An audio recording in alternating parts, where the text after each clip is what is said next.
হযরত ওমর রাদিয়াল্লাহু তাআলা আনহুর একটা ছেলে জীবনে একবার নবীজি সাল্লাল্লাহু আলাইহি ওয়াসাল্লামের একটি কথার বিপরীতে বিরোধিতা করে নাই, একটা যুক্তি দেখাইছিল, পাল্টা একটা ভিন্ন যুক্তি দিছিল। হযরত ওমর রাদিয়াল্লাহু তাআলা আনহু মৃত্যু পর্যন্ত ওই সন্তানের সাথে আর কথা বলেন, কথা বলেন। হযরত নূহ আলাইহিস সালাম সন্তান কেনানের মৃত্যুর সময় দোয়া করছিল আল্লাহর কাছে, আল্লাহ আমার সন্তান ডুবে যাচ্ছে পানিতে।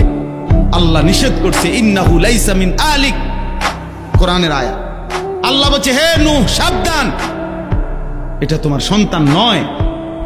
ইন্নাহু আমালুন গায়রু সালেহ, এটা বেআমল, গায়রু সালেহ, এর সমস্ত কর্ম অসৎ কর্ম, এ নাফরমান, এ আল্লাহকে সেজদা দেয় নাই, মালিকের গোলামি করে নাই, এটা তোমার সন্তান হইতে পারে না। এজন্য ছেলে তোমাদেরকে বলি বাবা,